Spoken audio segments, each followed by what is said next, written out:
It's 7 a.m. Oh, come on. Yeah, so I would like to turn things over to Carol Ann for our inspiration of the morning. Carol. oh yeah. Good morning. Many of us have had a difficult adjustment with pathways and Zoom meetings. However, this is actually a quote from Allie Vincent. It says, resistance is never the agent of change. You have to embrace the actions that are going to get you closer to your goal. Mr. President. Thank you very much, Carol. I'll ask everybody to mute their mics for our pledge. Thank you very much. I pledge allegiance to the flag of the United States of America and to the republic for which it stands, one nation, under God, indivisible, with liberty and justice for all. Good morning, fellow Toastmasters. Happy Thursday. Thank you all for joining this morning. I know that Margot and Steve have an announcement, so I'll turn things over to Margot and Steve. Want me to do it, Steve? Go for it, Steve. Oh, okay. She had unmute me there again. Mhm. We're going to do another star show Saturday the 15th. That's not this Saturday. That's a week from this Saturday. We're going to keep the same time, 8:30. Now, it's not going to be dark, but I can set up the solar scope. We can look at the sun for a while till that goes down. Then we have no shortage of fun things to look at. A beautiful slim crescent moon. We should have Venus and Mercury. Mars will still be up, and my usual vast assortment of other celestial objects to look at, including a couple galaxies 10 million light years away, and a lot of other good stuff. So come out and join us at Margo's. I believe this is going to be rain or shine, Margo. Yep. Hey, if it's raining, Okay. come on in. You can tell us about what we would have seen and we'll have a little party. Yep. Okay. Beautiful. Thank you very much, guys. And I know Dave LICATA has an announcement. Go ahead, Dave.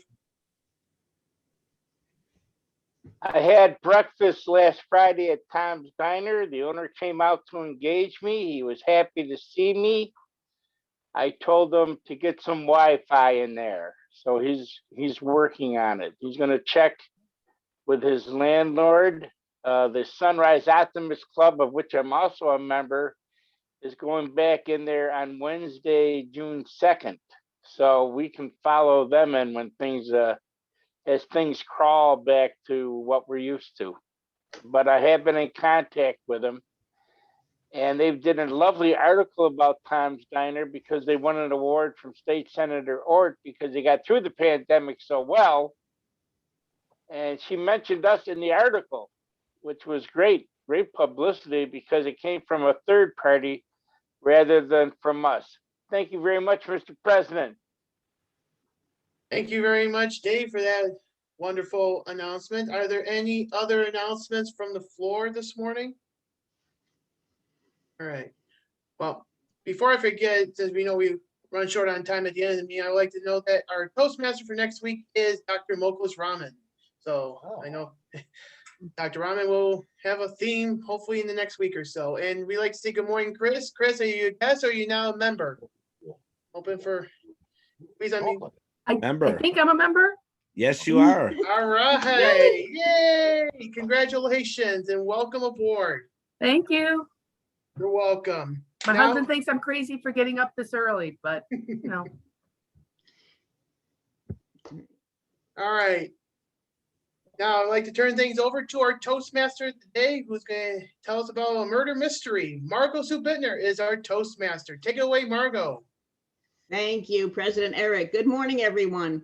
A few years back, the Toastmasters Conference needed a program, and our club was working on a murder mystery, which, due to what was going on, ended up being canceled. And it has been languishing in my drawer for a long time. So I thought I would use that as our theme today and give you a little peek into the strange mind of Margo BITTNER. So we decided as a group, the Orators Anonymous Toastmasters Club, to go to our local Tigers meeting because we were invited by Tiger Len to come in and present Toastmasters to help all the members with their speeches. So our president, Margarita Santo Rancho. For long-term members, you may realize that our headquarters used to be in Rancho Santo Margarita. So that's where I came up with the name. So she introduces the club by saying, we, the members, are honored to be here. During our meetings, we each play a role. In order to maximize our growth, we each have the opportunity to fulfill each role. This evening, Toastmaster is one of our most experienced club members, as I am certain he will tell you.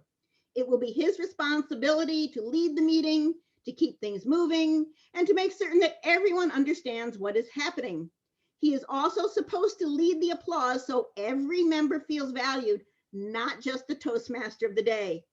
So with that, she introduces our Toastmaster, Smedley Ralph. Yes, Ralph Smedley. And he opens by saying, good evening, everyone. I am your Toastmaster of the evening. As a founding member of Orators Anonymous Toastmaster Club, it is my pleasure to bring the love of public speaking to this Tigers group. We'll have a roaring good time. So let's start with a toast. Here's to our friends in hopes that they, wherever they are drinking to us. So here's what will happen tonight. I'm going to have everyone from our club introduce themselves and their jobs, and then you will have a chance to participate and ask questions. So who am I? I am the world's greatest Toastmaster. I can run a meeting with one hand tied behind my back. Who needs a gavel? Not me. Can I conduct a meeting without an agenda? Of course.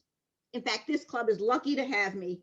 Without me, this club would have been folded years ago. In addition to my Toastmaster skill, I am known for my humor, my friendly nature, and my humility. As the world's most perfect Toastmaster, it is my job to keep this meeting running on time. So let's introduce our job holders. Oh, but first, another toast. The most dangerous thing in the world, according to David Lloyd George, is to leap a chasm in 2 jumps. And with that, I'd like to introduce our word master, because our word master is going to have a word that we can use all day. Now, in my murder mystery, her name was Lexi Khan. Yeah, the puns get really bad. Sorry. Wait till you meet our timer. Anyway, Beth Banks, do you have a word for us this morning? Thank you, Madam Toastmaster. Whoa. How are you doing over there?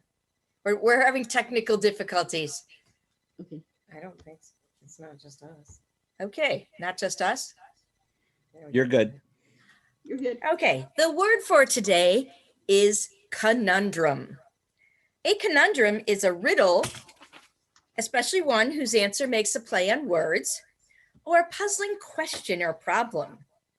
Anything that arouses curiosity or perplexes because it is unexplained, inexplicable, or secret. I will put the word in the chat. Thank you, Madam Toastmaster. Thank you very much, Beth or Lexi Khan.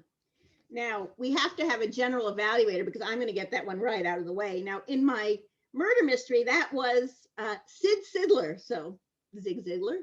So, Mark Campos, could you please explain your job this morning? Thank you, Madam Perfect Toastmaster, fellow Toastmasters. Good morning. I am the general evaluator today. Caught me off guard with my introduction at this point, unless I got my job wrong today, but I am here to evaluate the job of the Toastmaster and the job of the evaluators and the meeting as a whole. Madam Perfect Toastmaster.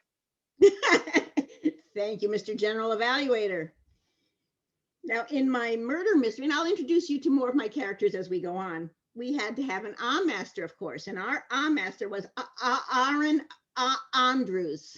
So he had like 4 A's in his. Dave is just laughing at me. So, but that's how my mind works. And we do have an master this morning with us, and our master is Sylvia Batiste. Sylvia, please tell us what you're doing. Morning. What a morning. Our master counts all the ums as pregnant pauses and the use of filler words. And I'm going to also listen this week because last week we had many restarts for me. I'll be the guilty party there for restarts and the long well, now, and also the so's. Thank you. Thank you, Sylvia. And of course, what's a meeting without the job that everybody loves when I do, but our grammarian. Now, in my murder mystery, I named her Grandma Marion. I told you the puns are bad, but this morning we have Mike LICATA. Steve's already covering his face. Mike, could you tell us what you'll be doing this morning?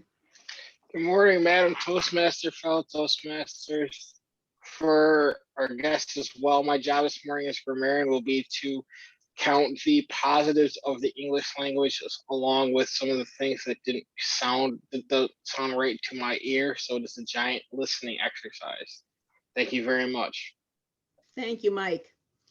Now, there were a few roles that I didn't have names for because we were limited on it. So we sort of picked and chose. So I'm going to go through the other job holders this morning till I get to my goofy names again. So we have a quote master this morning, Jackie Kenny. Jackie, could you please give us a quote?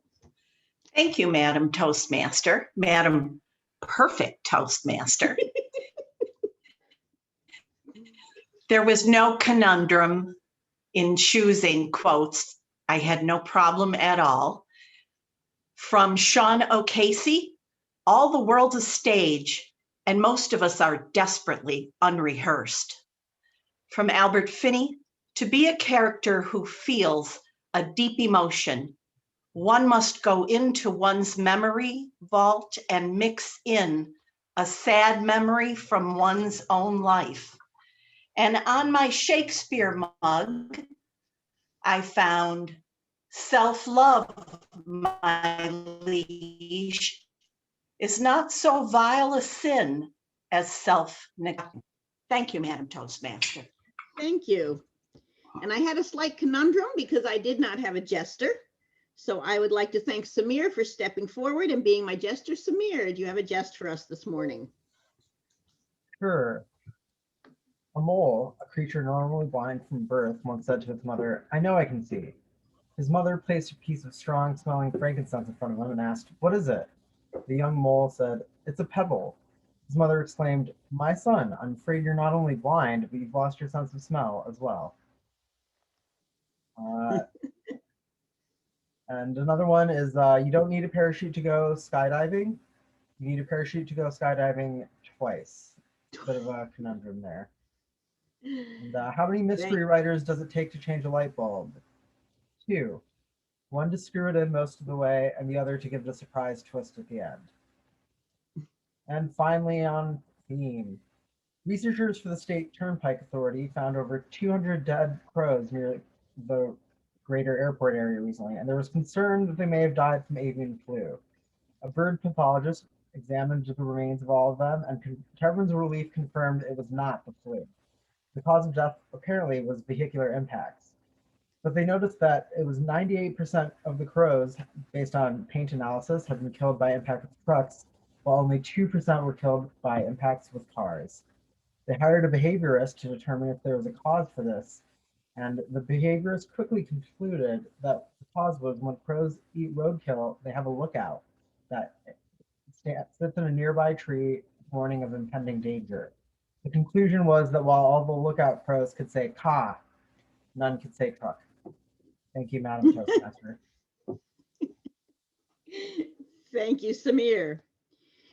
Now, because my meeting was set up as a demo meeting, we had a timer, and my timer's name was Pendulum. So with that, Tom Moran, what are you doing this morning? Thank you, Madam Perfect Toastmaster. My conundrum this morning will be to time everyone this morning without error. You know, when it's solving any murder mystery that, or any murder at all, it comes down to most cases the time.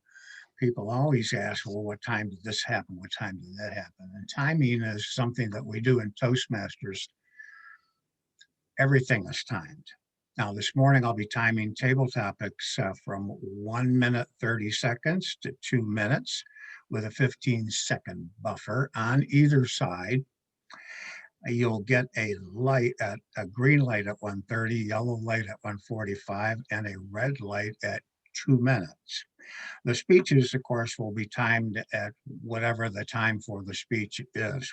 That's what I'm given. Normally, they're 5 to 7 minutes, meaning green light at 5, yellow at 6, and a red at 7. And that has a 30-second buffer. Now, when it comes to evaluating, their evaluators are timed as well, and their time is 2 to 3 minutes with a 30-second buffer. The green light at 2 minutes, yellow at 2:30, and the red at 3 minutes. So your responsibility speaking this morning in any one of those groups is to locate me, because what I'll be doing is showing you on my screen, well, if I can find it here, a virtual background, which will be green. This is yellow or red as we go along. So please, everyone, good luck with the time. Thank you, Madam Toastmaster. Thank you. Now, in my murder mystery, when we wrote it, we had a few roles that have since been collected for our club, so I have not as yet thought of clever, wonderful names for them. So I would like to introduce our tech and gesture master, who this morning is Jill Roaring. Jill. Good morning, Madam Toastmaster and all of our members. My job, if it's a conundrum, is to look for technical issues that people have or that they are doing well. That is the new part of the job since we are virtual. The other part of my job is to look at general gestures and movement in the process of speaking, because movement adds to your words. Madam Toastmaster. Thank you. And with that, our final job holder this morning is our quiz master. Perfect job for a teacher who has no conundrum in coming up with questions. So Anne Marie, could you please tell us what you're doing? Oh, unmute, please. Can you hear me? Now we can. Okay, good morning, Madam Perfect Toastmasters and our esteemed colleagues. I have a secret, so listen up. It's bad news, really. There will be a test later in the meeting, so please listen carefully, take good notes, and hopefully everybody gets an A+. Madam Perfect Toastmaster. Thank you, Anne Marie. Appreciate that. So in our meeting, of course, we'll be going into table topics. In my murder mystery, this is the time that Smedley Ralph disappeared to use the facilities and was found dead by our waitress, Portia Locks. The only thing I could do with Lockport, sorry. So our table topics master was our president, who, as I said, was Margarita. But however, we have Jim Wilkerson this morning. So Jim, I'm going to invite you to do the table topics at this moment. Please welcome Jim. Good morning, everybody, Toastmasters and our most perfect Toastmaster. I'd like to thank the Toastmaster for supplying today's questions. I emailed her to ask her what I could do to further go on with the theme of the day. I have some puzzling questions or a conundrum for some people. Do I have any volunteers today? Hearing none. How about we go with the first question, Muhkles? Are you ready? Yes. Okay. Your question is, have you been to a murder mystery? And if you were a cop, how would you investigate the mystery?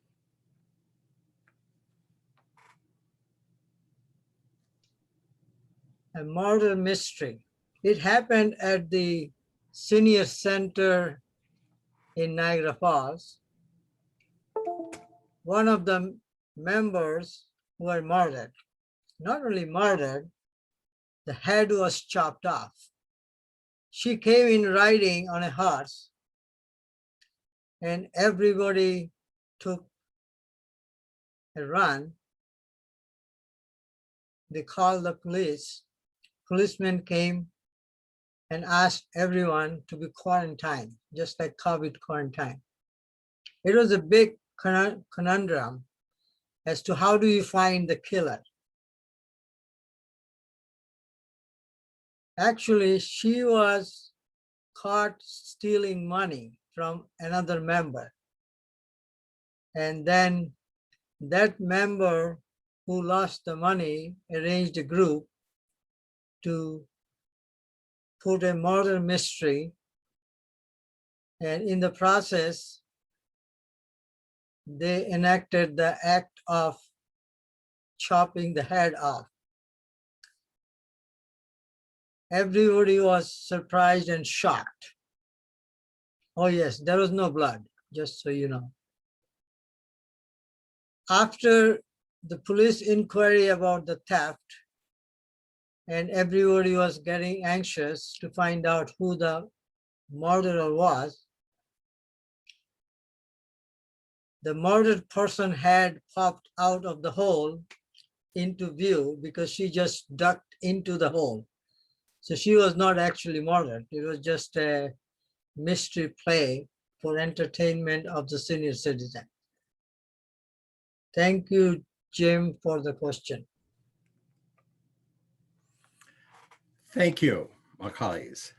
Now for our next question, how about Katie? I have a question for you. If you wrote a mystery, what theme would it have? Thank you, Mr. Table Topics Master. Can you hear me? I can. Excellent. What a conundrum. I think I would go with historical fiction murder mysteries. I read them regularly, and I would most certainly hire Margo to assist me in my writing, since she is a master at this. I think this is such a fun way to start our day today. It's a bit morbid, it's a bit gruesome, but it's all in good fun. I think, gosh, historically right now, I'm fascinated by not a murder mystery, but a musical that's come out in the last couple of years. And it's about the 6 wives of Henry VIII, the ones who were divorced, beheaded, died, divorced, beheaded, survived. That's the poem they say, and that's the name of the musical, 6, and the lead song. And it's all about death, but in such an interesting angle. And I think that's what I would try to pitch. I have a friend who, once everyone's vaccinated, is so eager to host one of those parties, the murder mystery in a box. And I think as honorary social chair of the club, that we should probably do something like this, like Margo has suggested. This would be something fun moving forward. I'm trying to find our timer on here. I, on my phone, don't pin the timer. I feel like I must have made time about now. All right, I'm not sure. I see Tom, so I'll keep going. Oh my goodness, murder mysteries. I think an opposite of a historical murder mystery, maybe something in the future. Hopefully not apocalyptic. Hopefully more idealistic and idyllic, and we have a wonderful future. Hit the green light. Thank you, gentlemen, and thank you, Mr. Table Topics Master. Thank you, Katie. Now for our third question, how about Dave LICATA? Dave, your question will be, would you like to be a victim or a murderer in a murder mystery play, and why? All right, 1 second while I locate Tommy Moran. Where'd he go?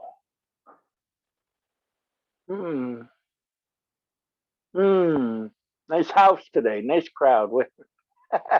There he is. Oh, you gonna do it, Len? Thank you. Well, I wish to share with the club that I did perform in a play at the Taylor Theater many years ago called Dial M for Murder. And believe me, the plot was a conundrum as the audience would try to figure out how this was going to happen. This was the first dramatic role I ever had because I was used to doing comedy and character parts. The fun part is that I played the bookkeeper who ends up getting stabbed by the heroine. So I was indeed the victim. And my friends, my dear friends that came to turn out for the play decided to have dinner first. So they missed the entire first act. Now I am in the second act on the floor with a sheet over me. The person at the ticket wicket, when my friends finally showed up, they said, well, Dave LICATA, he'll be on stage. And the person replied, oh yes, he will definitely be on the stage. So these silly people that went out and wined and dined instead of being on time, yeah, they saw me under a sheet.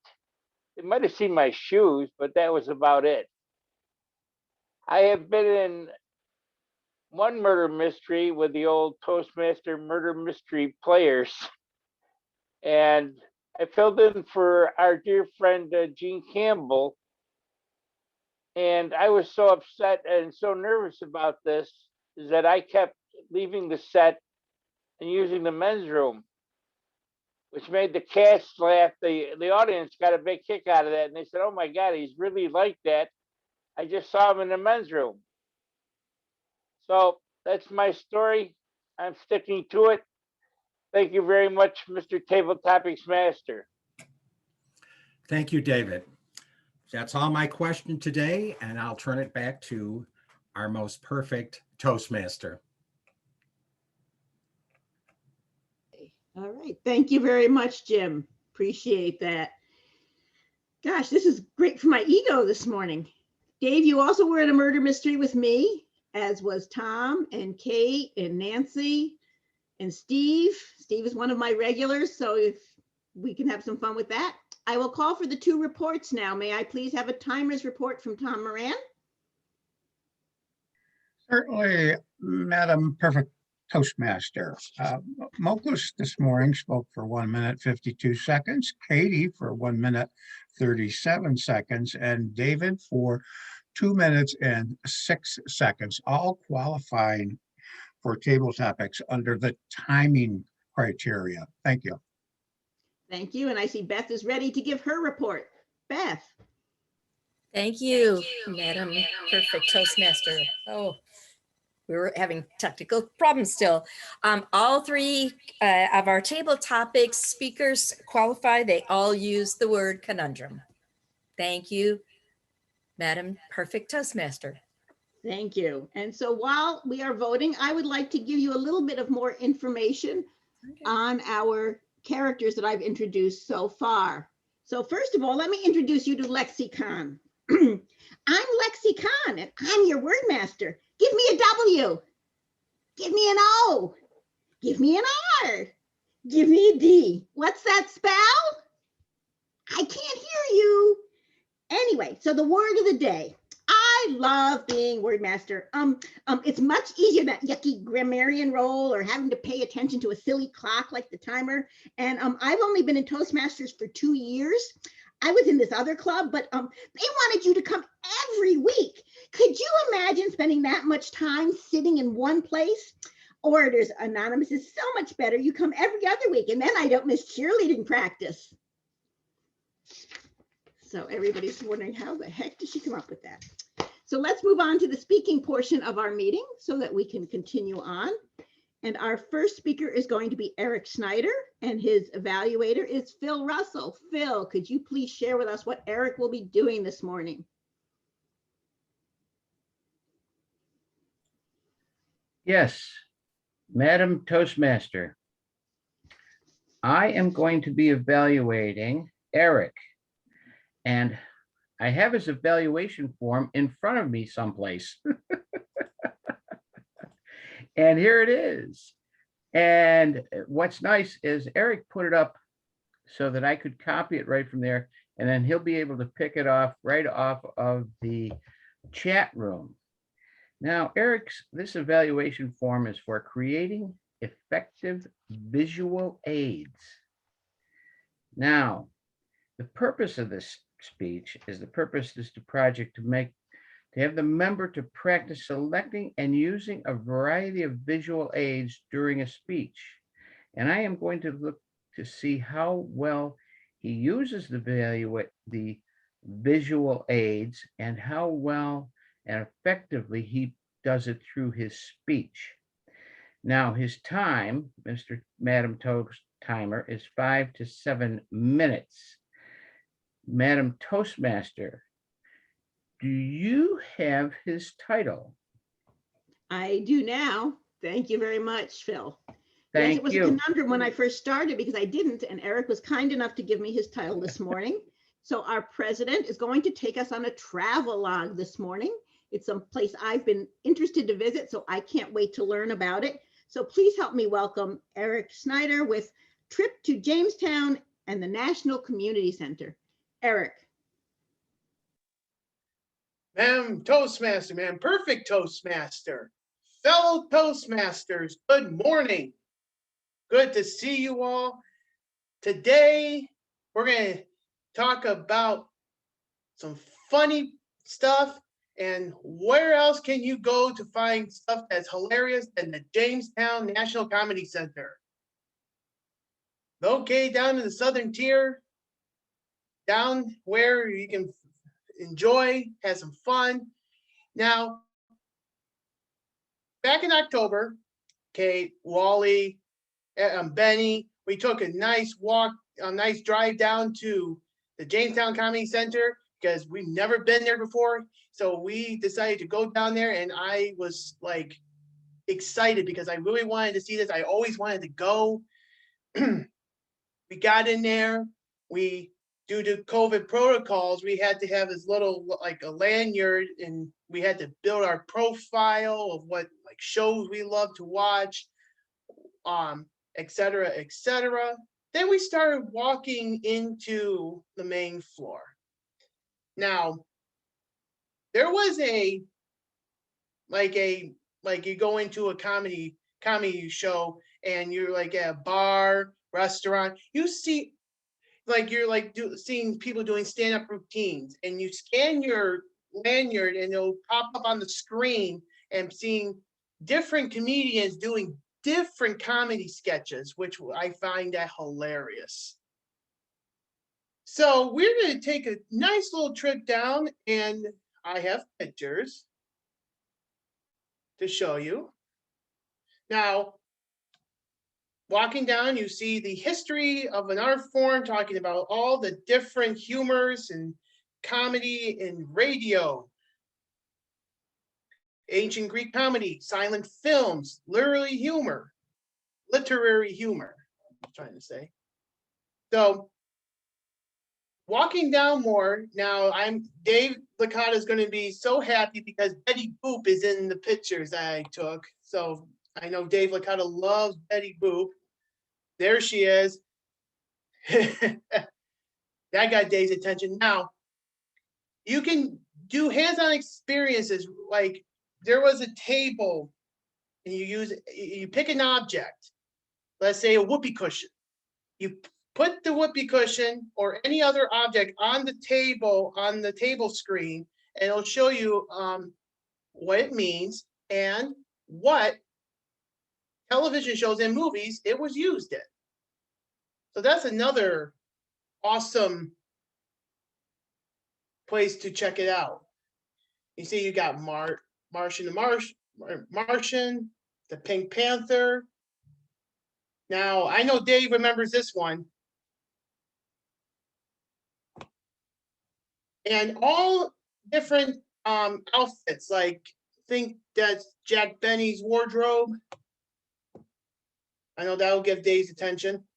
And also Lucille Ball's outfit and the Kennedy Center medal that she won, that she was honored at the Kennedy Center. Now, walking more into the center, there was a, you can actually perform a comedy skit yourself.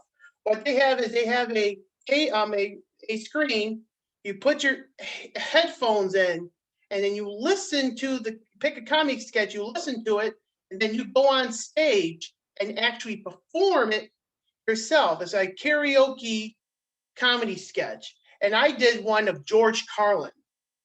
And I'm not going to tell you what it is because everybody's going to be like, oh boy. But I did a comedy sketch and there was about 2 people in the room because no one else was in the room. So I entertained in front of 2 people. It's fun to act it out. I was nervous, to be honest with you. But in the end, I felt so relieved because I actually did a comedy sketch. And if my brother was on right now, he'll be like, he'll be shaking his head right now. Yeah. Anyway. It's just, you're like walking in there, you feel like you're at home because you love comedy sketches, you love comedy movies, and your profile is just, how can you say it? I'll come back to it. It's just still coming to me. Now, down below, down in the lower level is something that you do not want to take your kids into. It's like something like for like movies that have a lot of swearing, a lot of this, a lot of that. So I haven't took a look downstairs yet, but the next time I go there, I'm going to take a look at it. And then once you are done with your tour, they'll tell you, you scan your card, tell you what you liked about it, and you'll get an email saying what you think about your visit with the National Comedy Center. So I urge you all to go to Jamestown, go to the Comedy Center, and have a good time because there are so many things you can do and so many things that you can actually enjoy and laugh at. Because laughter is the best medicine, and the National Comedy Center is the place to go to take that medicine. Ma'am, perfect Toastmaster. Thank you very much, Eric. So in our fake Toastmasters meeting, we actually did have an evaluator, and I waited for this moment to introduce you to that evaluator because my evaluator's name was Murphy Matthew Judge. So I had a feeling our second evaluator, Larry, might get a kick out of that. So Larry, could you introduce Nancy's speech to us? Thank you, Madam Toastmaster. Good morning, fellow Toastmasters. Yes, a judge was a big part of my 35 years in law enforcement, sometimes good, sometimes not so good, depending. I'll be introducing Nancy. She'll be doing a speech from the Pathways Team Collaboration L3 elective. The purpose of this project is to practice the skills needed to connect with an unfamiliar audience, which should be a challenge because I think Nancy's familiar with everybody here. So I'm sure her choice of topic is going to reflect that looking for an unfamiliar audience. Mr. Timer, 5 to 7 minutes. And Madam Toastmaster, do you have her title? I most certainly do. So in my fake murder mystery, for the long-term members, my speaker's name had the nickname of Stubby, and her last name was Ednaberg. So Edna Stubbs wove her way into it. So Nancy actually is one of those wonderful people who plays with me when I do this murder mystery, and she comes up with some fabulous skits for us, which makes me very interested in her speech today, which is called Shifting Gears. So Nancy, I give the mic. Thank you, Madam Perfect Toastmaster. Fellow Toastmasters, I'm going to share my screen, so give me a second here. Uh-oh. That's okay. Okay, can it be seen? Okay, it doesn't show whether or not I can see me, but I can't see my screen. Okay. So Timer, would you please set the time now? I'd appreciate it. Shifting gears. What do you think about when you hear shifting gears? My daughter gave me a pair of earrings once that were gears. I don't know if you can see them. Whether you can see them or not, they're on there. I've never worn them before. And this morning when I was getting dressed, I saw them and I dusted them off, put them on. What reminds me of shifting gears is when I was a kid, in the 70s, I learned to shift gears on a 1968 Saab, 3-cylinder, 2-cycle. Not only did I have to learn how to shift the gears, but I had to learn how to change the spark plugs. Because with 3 cylinders, a spark plug doesn't last very long. And if one starts to go, boom, it's dead in the middle of the road. So I always carried a case of spark plugs and a gapper in the back of in that little trunk here. That's where I learned how to shift gears. I had to learn how to shift gears in another way. This is what I spent much of my life feeling like. I want what I want when I want it. I really wanted everyone to understand me. I wanted what I wanted. It didn't serve me. It was unproductive. It caused a lot of disappointment in my life, created a lot of anger, resentment, hurt feelings, poor relationships. What I really wanted to do was change the world. I wanted to hold the world in my hands. I wanted everyone to understand all of my wisdom. I had so much wisdom. Everybody should want to live like me. I was so smart and everything in my life was perfect. Not. That's what I thought. This got pretty heavy, trying to carry the world in my hands. I eventually learned that the same old thinking creates the same results. It's like a revolving door, round and round and round. Keep doing the same things and the same thing happens. I try it in a little bit of a shift. What did I do? I changed. I decided I had to lift it and shift it. I could only change my own life. No one could do it for me. Darn it. I wanted that magic wand where people could just fix me like I wanted to fix everybody else. It doesn't work that way. And what I lifted, these are a few things that I lifted. I lifted some relationships that were very heavy, very dysfunctional, ones that were sucking the life out of me. I gave up sugar, flour, and wheat 12 years ago, and I lifted 100 pounds off of my body. I also let go of that yes mentality. I thought I had to say yes to everybody for everything. Anybody would ask me something, yes, yes, yes, because I wanted them to love me and to like me. I learned I don't have to say yes. There's a very important word. It's one of the short words, no, and it's okay. What did I shift? I shifted from worrying about the whole picture all at once. My to-do list was so long, I thought I had to accomplish it in 5 minutes. One day, one moment, one thing on the list at a time. Stop catastrophizing. Oh, I was a Chicken Little. Thought the sky was falling all the time. Everything was horrible. I can't get out of this. I have to do something different. I learned to find gratitude. I started with the alphabet. Find something for each letter in the alphabet that I was grateful for. Happiness, joy, self-care. I tried to move from a fixed mind to an open mind. Then during the pandemic, I felt like I was in reverse gear. Some of my body parts weren't working as they used to work. I had to give away my bike because I would fall off. I have a little osteoporosis. I can't afford to fall off.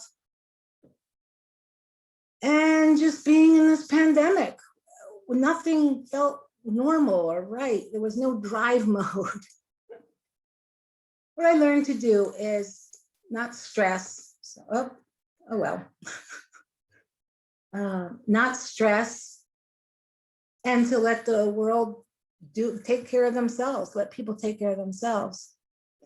I also find that if we look through lenses of, like, as if we're looking through a kaleidoscope all the time, the kaleidoscope changes, life changes. Nothing is the same in a kaleidoscope for more than a half a second. It's okay, that's the way life is. And as my body ages, I am accepting that it is what it is. There's not a whole lot I can do about it. I can do some things, but I can't change it. I can't reverse these things. When I was little, this was my first trike. I was 3 years old and I thought I could do everything. If you see here, you can't even see the trike, but all of my clothes that I got for Christmas are on my new trike and I'm riding around the house. Having given up my bike, I thought that I could never ride a bike again, and I've missed it. So I shifted gears. This is how I'm shifting in 2021. This is my new ride, my new wheels, and I have a new attitude. Madam Toastmaster. Thank you very much, Nancy. And our third speaker this morning is going to be Marty Johnston, and his evaluator is Thomas HELDWEIN. Thomas, could you please tell us what Marty is doing? Yes, Marty is speaking from leadership level 2, leadership development, and he's looking at his leadership style. His speech is 5 to 7 minutes, Thomas, the timer. And hopefully he doesn't run into any kind of conundrum. And you have his speech title? I certainly do. Madam Toastmaster. So I want to thank Marty for stepping up from alternate speaker to speaker. And I see he has literally stepped up and is standing now. So Marty's speech title this morning is Marty Johnston's Leadership Style and Coaching Style. So Marty. Thank you, Madam Toastmaster, fellow Toastmasters, welcome guests. As Margo and Tom said, my speech today is about coaching and aspects of leadership style. And I'm going to give some examples of how my leadership style affects myself and how it affects other people. And some of you may wonder, for this project that I'm working on, it's in the leadership development path. The project requires that you take an assessment, and the questions are posed as if you were in a leadership position. And after you get done answering a bunch of questions, it gives you an idea of what type of leadership style. And this one it's under coaching. That's where we're going today with coaching. I feel that as a coach, I'm a coach in many different aspects, but I like to give people that I'm working with or dealing with tools to do the job. I like to guide them and encourage them and especially empower them to do their job, to get their task done. And there are I thought of 4 good examples that I could give to hopefully open your eyes to exactly what I'm talking about. And the first one is through my workplace at Tops Markets. When you think of FIFO, it's an accounting term. Some of you may know FIFO stands for first in, first out. Now, some of the stock clerks at Tops think that this is a conundrum and that it may not even exist. But if it does exist, I'm here to tell them that rotating stock is definitely important. The first item in should be the first one that sells off the shelf, especially in perishable foods.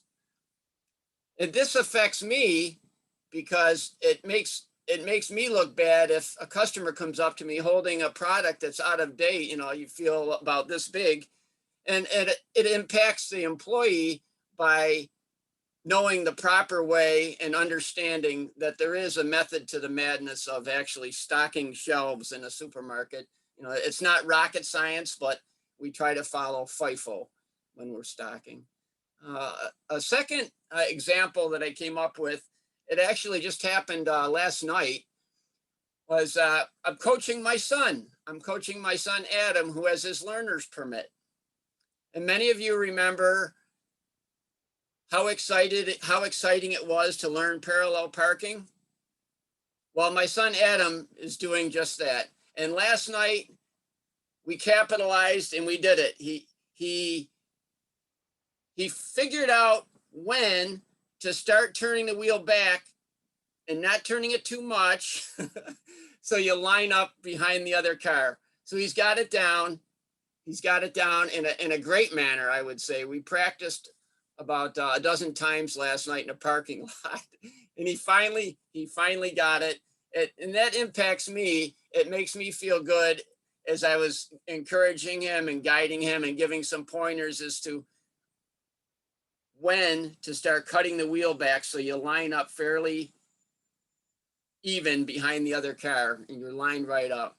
And it impacts Adam because it gives him confidence. Now, when he goes to take his test, his driver's test, he'll be confident, and I know that he'll get full points on the parallel parking. Some very good news in the district and Toastmasters is that there was an opening for our area. Some of you may know we're in what's called Area 11. And there was an opening for the area director position. And I was feeling good when someone asked me, and I decided that I would do it. And some of you are thinking, Marty, why didn't you tell me you weren't feeling good? You couldn't do it. But I was feeling good and I said, yes, I'll do it. So it's a chance for me to further coach the clubs in the area. And actually AM Lockport, our club, is one of the clubs in Area 11. There's also the M&T Bank Club and a club called Meet and Toast. Unfortunately, the district lost a couple clubs over the past year, which I'm going to segue into the fourth example of coaching and my leadership style is with the possibility, if you will, of a club, a Toastmasters club at Niagara County Community College. Now, some of you may know and remember Lester Robinson. Lester tried to start a club at NCCC years ago, and for whatever reason, nothing came to fruition. However, I do remember that happened, so I contacted Les a month or two ago, and he responded back to me. We exchanged some ideas and emails. Make a long story short, a woman from the college responded to an email that Les sent her, was looking for, a contact person to get her foot in the door. And she sent a bunch of questions. And one of them was, how much does it cost? And in sales, that's the most important thing. You want to get the customer to buy your item. You ask for the sale. And basically she asked for the sale right there by asking, how much does it cost? So I forwarded the information to our club growth director, Kate Olson, and she has the information, and I know that she will respond. And don't quote me, it's not definite that there's going to be a club at NCCC, but there's a chance, and it looks positive that there may be a club coming up at NCCC. Fellow Toastmasters, in sharing with you this morning about my leadership style and coaching, I've learned how the experience has impacted me and impacted other people. And one of the things that I want to work on or cultivate, as in the project says, what would you like to cultivate? What other style? And I thought, I think it's called situational leadership. And I know definitely something that'll help me at work is dealing with change and dealing with people when a policy or procedure has to be changed. I would say situational leadership is something that I'm going to be working on. And in closing, fellow Toastmasters, I would like to quote Ken Blanchard, who said that the best leaders are those that understand that their power flows through them, not from them. Madam Toastmaster.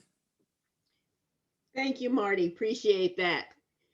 I would like to now ask our timer for a timer's report. Thank you, Madam Toastmaster. I almost had a conundrum here with one of the speakers. Eric spoke. Eric spoke for 6:15. Nancy spoke for 6:12. Marty spoke for 7:25. Just 5 seconds short of being disqualified, but Marty made it just under the wire. Congratulations. Thank you, Madam Perfect Toastmaster. Thank you, Mr. Timer. I will ask Larry to put up our vote. And while we do, since we have a minute or two, I would like to introduce you to a couple more characters. I'm going to start with Grandma Marion. Now, Smedley Ralph had toasted her by saying, I give you the wisdom of Horace. Whatever advice you want to give, be brief. So what Grandma Marion responded with was, Smedley, dear, you're such a card. It does take a long time to explain the grammarian's job. I am here to help every one of you. When you go out in the world, you make 2 impressions. One by walking into the room. For that, you need to be well-groomed, hair combed, shirt tucked in, stand up straight. The other part is what you say. There are those who say better to keep quiet and thought a fool than open your mouth and remove all doubt. But I say open your mouth and speak properly. That's the best way to get ahead. So here's what I'm going to do. Every time you speak and do a good job, I'm going to give you a lollipop. If you use a good vocabulary word, and Beth, dear, conundrum is such a word, so you get a lollipop. But if you use gunnas, wannas, or anything, I give you a black check mark. No lollipops for check marks. And she continues to explain what she's going to do. And we will move on to our timer, who said, Smedley Ralph, thank you, fellow Toastmasters, for inviting us to speak. It is gratifying to know you are interested in other educational and public service groups. But my major role tonight is Toastmaster and being the timer. So keep within our time limits is important. Just think what music would be like if the music didn't keep the same time. I wonder if there's a word like conundrum that would apply to music. That is something to ponder. So as you can see, I find lots of voices to speak in.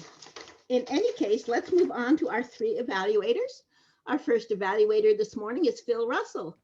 Phil, please give us your evaluation of Eric's speech. Madam Toastmaster, fellow Toastmasters, this topic is well suited for this speech. I've been there to Jamestown, and that is a great place to go. Eric, one of the best traits that you have is your enthusiasm. That makes everything worthwhile. Your enthusiasm overshines everything, and that is what makes you a good speaker. Now, your conundrum, though, is, as with many of us, using visual aids and speaking at the same time. It's that technology that puts the kink in everything. I could tell that the visual aids threw off your speaking style. Now, is that bad? It happens to me. I haven't even tried it yet. But your speech, it worked because Jamestown is such a great place to go to. You had some good visuals, but a couple of them didn't quite fit with the speech, or you left them on too long. So that needs to be worked on. Your open, I feel, needs some tightening up because you were a little bit tense because of these stupid visuals. And I say that because we're not used to them. Now, if you take Larry McKenzie, Lenny, a few others, they're really used to it and they can smoothly do it. So what does that take? Practice, practice, practice. I have to do it. We all have to do it. Now, the close, a little tighter. However, that was a good call to action. I'm going to tell you why. I've been there. I said that. I've been there. Now, because of your speech and your visual aids, I want to go back. Madam Toastmaster. Thank you, Phil. And our second evaluator will be Larry Eggert. Larry, we're anxious to hear from you. Thank you again, Madam Toastmaster. Good morning, fellow Toastmasters. The speech that Nancy gave started with a conundrum. And I say that because I think if you're going to speak to a group of people who you aren't familiar with, I think it's a great idea to have a topic that gets them thinking. And I think using the term shifting gears, I think you got everybody wondering where you were going with it. And I say that in a positive way, because that's a good beginning. It gets people interested. And I like the way you did that. You transferred from that into a very interesting speech using that same theme over and over again, whether it was a visual use of the theme or whether you were doing it verbally, but it was excellent. Your visuals were outstanding. The way you used PowerPoint was great. I like the fact you showed off your earrings. Probably could have got a little closer to see the gears, but you used, as an example, your whole life as a way to address shifting gears. You went from when you were a girl, a young girl, a girl with an attitude, and the visuals that you used, the pictures were perfectly paced with how you were speaking. I like the way you transitioned using the speech from gears, transitioning from more of a youth to when you got a little older. You did a lot of self-reflection, which I thought was very important too for the speech, because about halfway through the speech, we kind of knew where this was going, but it was still very interesting. You went from past to present and to the future. I've never seen a bike like that, quite frankly. That looks like an interesting thing to have to maneuver through the city. What could you do a little different? And I guess, like anyone else, and I'm going to echo Phil here a little bit, that PowerPoint presentation, that you did stumble a little bit with some of the slides. Again, we all do that. I had a disaster the other day in a Zoom meeting, so I fully understand how that works. And again, we're challenged with the platform around it, maybe a little more gesturing. But I like the way you ended it. You ended it with a quote, lift it and shift it. I thought that was excellent. And again, at the very end, when you showed where you were going in the future, I think that was a perfect way to end, quite frankly, a very good speech. So well done. Thank you, Larry. And our third evaluator this morning is Thomas HELDWEIN. Thomas, you're on. Good morning. Thank you, Madam Toastmaster. So some of the modules that we do have to do with acquiring knowledge. And I believe that Marty was able to very proficiently give us what he learned and summarize it in 4 simple points. He had some good hand gestures. A lot of the times he just spoke with his hands or just held his hands in front of him. But what I liked is he counted off the points. And then at one point he even patted his head. One of the things that I learned from Marty this morning is how to use a certain rationale when you approach a speech. Rather than going into the details of what it was in the module, he let us know how his leadership style could be expressed in feelings. Even though he didn't say the words, his 4 feelings were that he's caring for his customers, he's patient with his son, he's open to opportunities, and he's giving for others' benefits. This kind of very clearly defines his leadership style. He did a very good job of clearly defining his leadership style in the way he cares. And that's best summarized by John Maxwell's quote, "People don't care how much you know until they know how much you care." So where could he improve? The summary was a little bit, could be improved, but again, I believe he stepped in as a alternate speaker, so maybe he didn't have enough time to really work on that. He clearly had a lot to give. He went almost to the maximum amount of time with only a few seconds to spare. I would have liked to have seen a little bit more preparation, but I understand that he was limited. He stood center screen, well back. He was clear. He was steady and slow in his pacing. He made sure that we got time to understand each of his points. And I think he definitely will benefit in his job position from the leadership module. And hopefully he can use it on his day-to-day job, which is something that we all hope for here at Toastmasters. Madam Toastmaster, back to you. Thank you, Thomas. And with that, I'll switch to the other Tom. Tom, could you give us a timers report, please?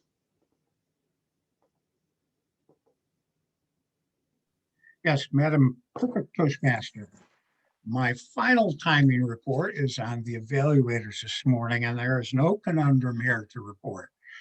Phil Russell spoke for 231, Larry Eggert 223, and Thomas Helwig 230 on the nose. All of them qualified. Perfect Toastmaster. Thank you. Thank you. So while everyone is voting, in my murder mystery, the general evaluator wasn't overly fond of the Toastmaster. So he gave a toast to the Toastmaster and he said, "I drink to my health when I'm with you. I drink to your health when I'm alone. I drink to your health so often I'm starting to worry about my own." And with that, I'd like to introduce our general evaluator, Mark Campos. Mark. Thank you, Madam Perfect Toastmaster and fellow Toastmasters. Good morning once again. This general evaluator did love this particular meeting. I have to say it was a bit of a conundrum for me because right as I joined the meeting, I had to put out a concurrent fire at work. So while we're not supposed to apologize, I apologize if my engagement wasn't quite there early on, but it did get better. Now let's talk about the meeting. This was a fun journey into the extremely creative mind of MARGO Sue BITTNER. Great job, MARGO. Very well organized. You run a tight ship, as we would expect any veteran Toastmaster to. You took care of the housekeeping early on. You made sure you were ready. All jobs were filled.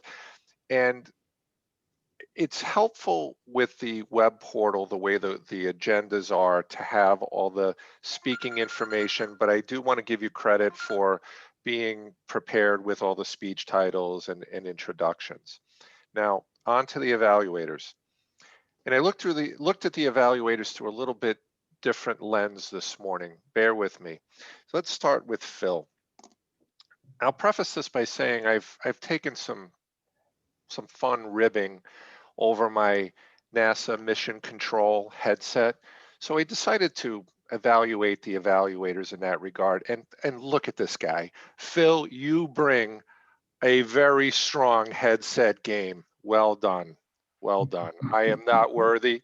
Great job with the headset. I like the contrast in colors. They're beautiful. Anyway, Phil, seriously, excellent sandwich approach on the evaluation.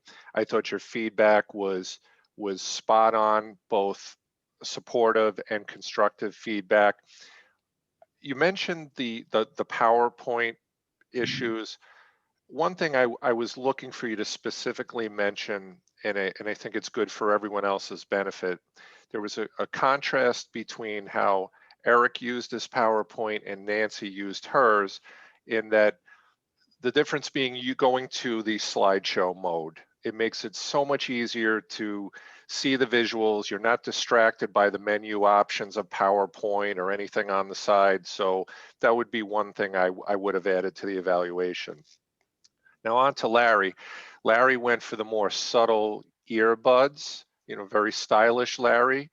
It's okay, but in my world, Larry, go big or go home, really. But evaluation wise, again, another excellent sandwich approach. Very good feedback. Thomas, what can I say? No headgear. We're going to have to work on that, my man. But from an evaluation standpoint, I did really enjoy yours as well. Again, some really good points, great feedback. I thought all of the evaluators did an excellent job this morning.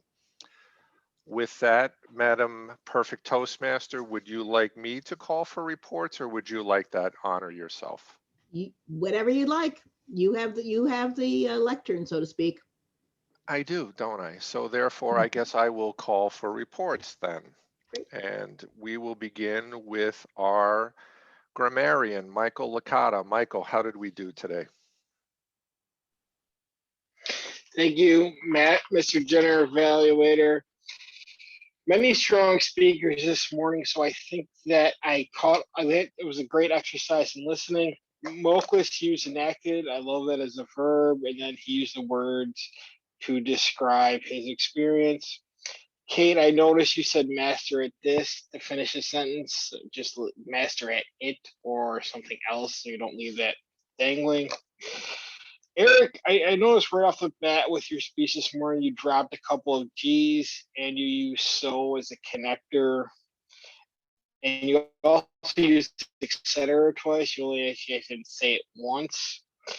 And you pluralized humor.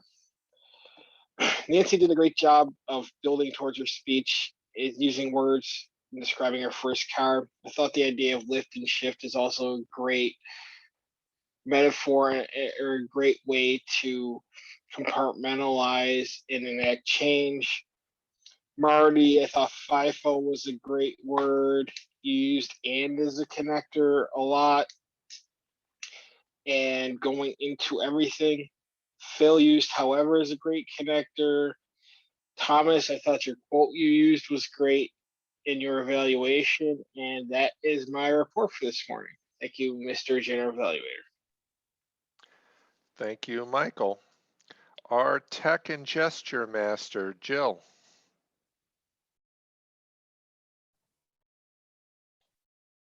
Thank you, Mark. Most of my stuff today goes towards the tech side.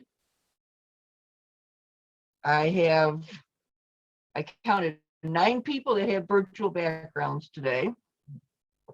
Most of them work quite well. Samir had a very nice background, but he was sitting so low in the picture that his face was covered up by the writing of his name. There were some difficulties in finding the timer from a couple of the table topics people. Eric, when he was doing his speech, I noticed the thing about the slideshow versus the tile view. The other thing is part of his creating of the show. He could have enlarged the pictures to fill the tile instead of having all the white space around them. That would have made them much better, even if he stayed on the tile view. But Eric did have plenty of gestures. Nancy had excellent screen graphics, and she backed up the words with her screen. Her facial movements were beautiful. Marnie, you stood up, but you had a poor angle. You were looking down at the camera. But your gestures during the parallel parking part were especially great. And the last thing I noticed was Mike LICATA. The bright windows were distracting and glaring at us from both sides, on both sides of you. Other than that, the gestures were pretty simple today, other than the ones that I mentioned. Thank you, Mark. Thank you, Jill. Our quiz master, Anne-Marie Lenhart. Are you ready to deliver a quiz? She's still on mute.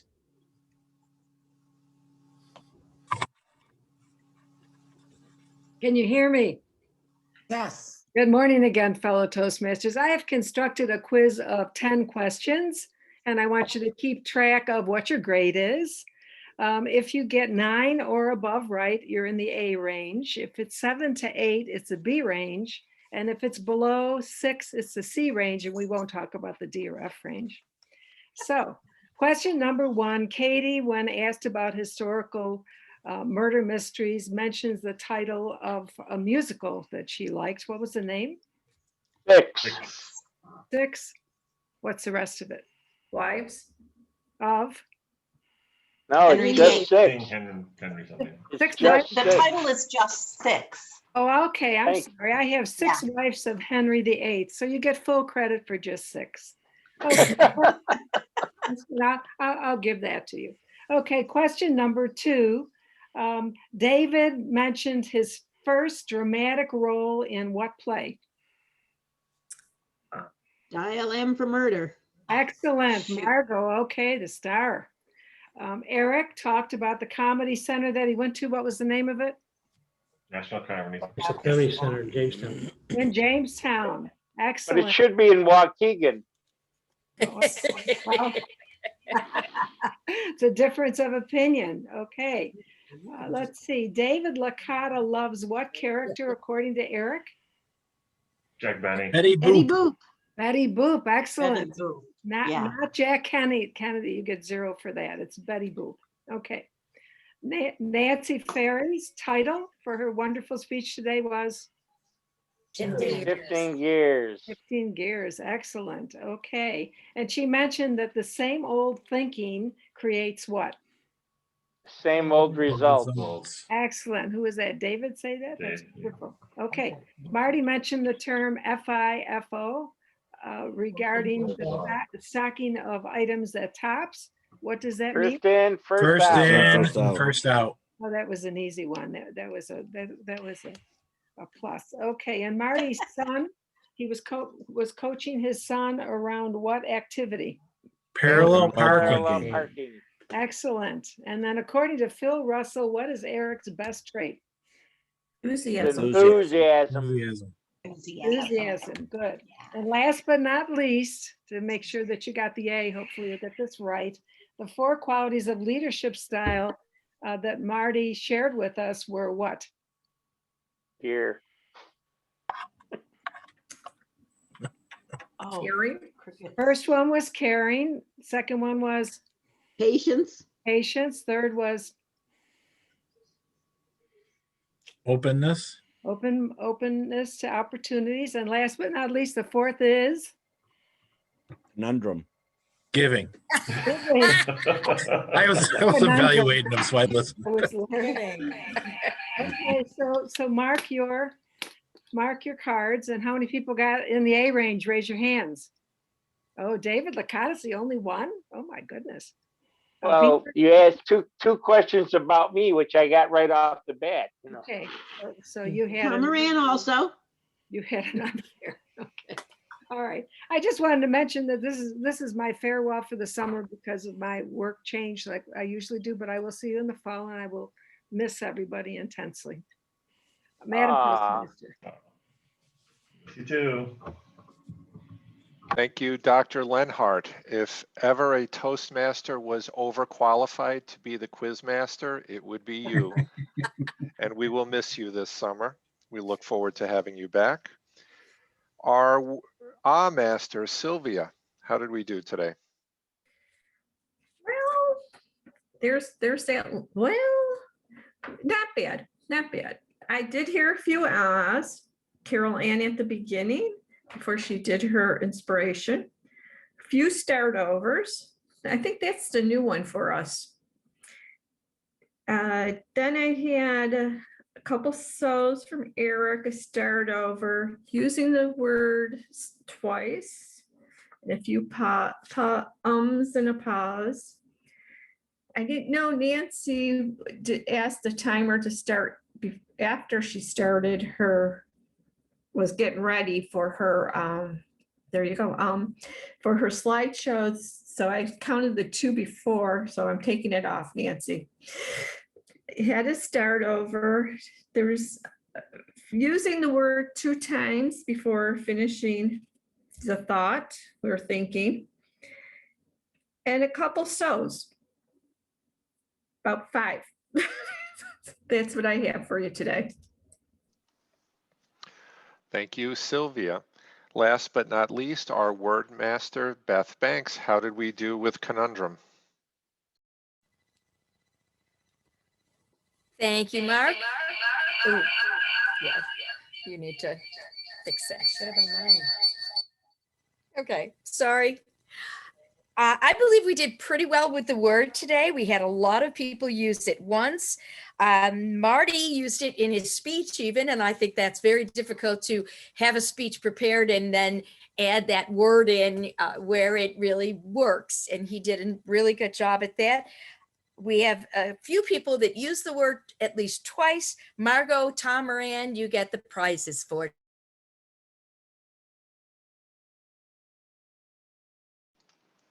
All right, thank you, Beth. And with that, I will turn control of the meeting back to our president, Eric. Thank you very much, Mark. And Margot, did you have anything else left before? Oh, I've got some more characters I can introduce, but we can do that at another time. Or as Kate says, we could possibly do a murder mystery event. Beautiful. All right. Thank you very much, Margot. All right. We're making good timing today, and thank you, Margot, for keeping us well on track today. Now I'd like to invite you all to congratulate our winners today. With Best Table Topics winner is Dave LICATA. Congratulations, Dave. Our best evaluator today is Thomas HELDWEIN. And our best speaker today is Nancy FAERY. Congratulations to Nancy. Now, are there any final announcements before I adjourn the meeting? Larry, did you want to make mention about the? Thank you very much, Mr. President. Yes, this Saturday, live at Gratwick Park, we will have a chicken or pulled pork barbecue to benefit the Hydrocephalus Association. We also will have live music from 12 till 2. Please feel free. Oh, bake sale too, bake sale, yes, and a raffle if you are so inclined. The address is 1300 River Road, North Tonawanda, New York. So you're more than welcome to come and join us. Dinners are served at 11, and there's from the Barker Lions Club. Back to you, Mr. President. Thank you, Larry. All right, for club officers, I'd like to do a quick officer meeting, if anybody can stay on. And with that, I adjourn the meeting at 8:23. Stick around for post toasties and join us for social hour tonight at 7 o'clock, and we'll hope to see you then. So take care, everybody. Have a good weekend. We'll see you all next week. Thank you very much.